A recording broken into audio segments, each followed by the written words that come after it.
कहते हैं कर्म ही प्रधान है। यदि कर्म ही प्रधान है तो फिर इस संसार में ईश्वर की आवश्यकता क्यों? ज्येष्ठ भारत श्रेष्ठ भारत, अंधकार से प्रकाश की ओर आओ चलें वेदों की ओर। मैं मुकेश आर्य। श्रेष्ठ भारत में आज का विषय है, यदि संसार में कर्म ही प्रधान है तो फिर संसार को ईश्वर की आवश्यकता ही नहीं है, अर्थात हम ईश्वर को क्यों माने। तो यहाँ यह कहना आवश्यक हो जाता है कि जब ईश्वर ही ना होगा तो संसार बनेगा कैसे।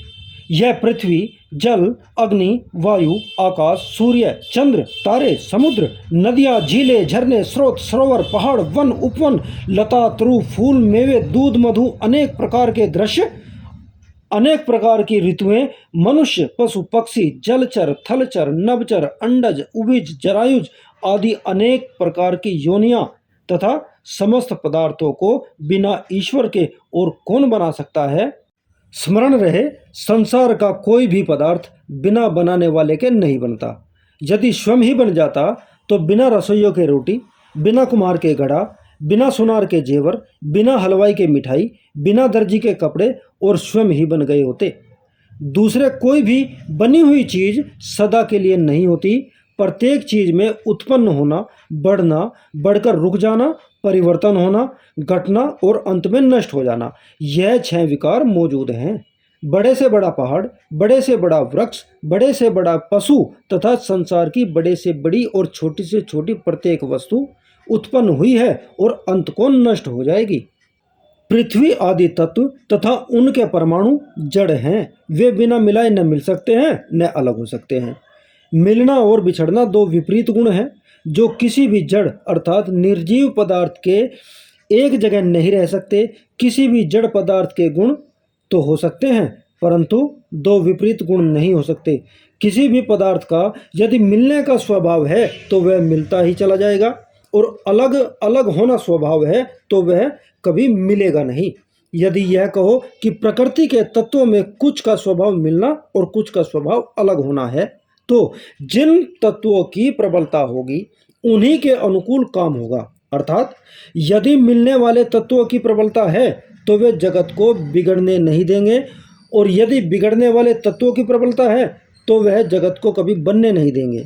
और यदि बराबर बराबर रहने का स्वभाव है तो जहाँ 2 तत्व मिलेंगे वहाँ 2 ही तत्व अलग अलग रहेंगे तो भी कोई चीज नहीं बन सकती।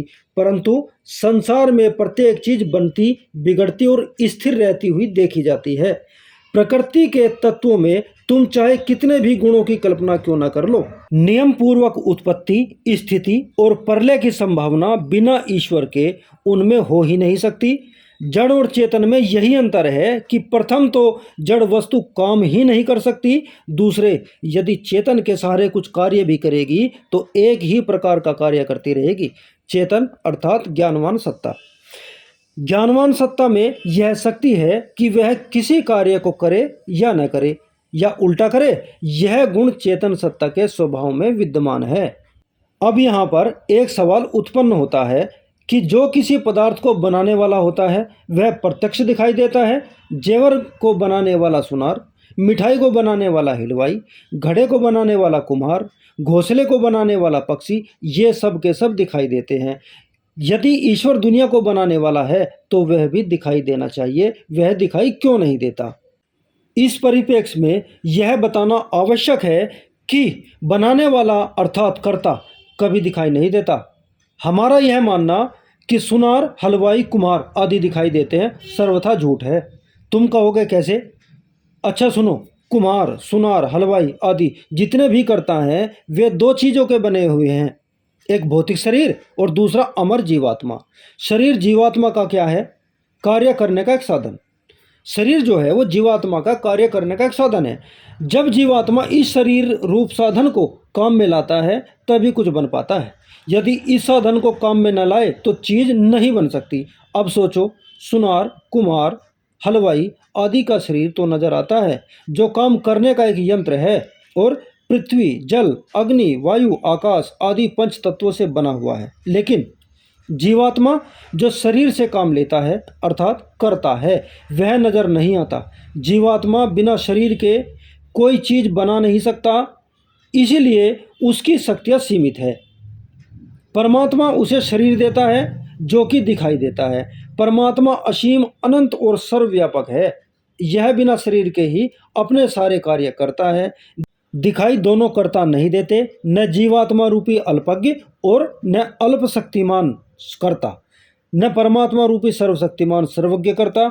इससे सिद्ध होता है कि हमें परमात्मा की आवश्यकता है, क्योंकि सृष्टि को बनाने, सृष्टि को मिटाने, सृष्टि का निर्माण करने एवं सृष्टि को सुचारू रूप से चलाने के लिए ईश्वर की आवश्यकता होती है।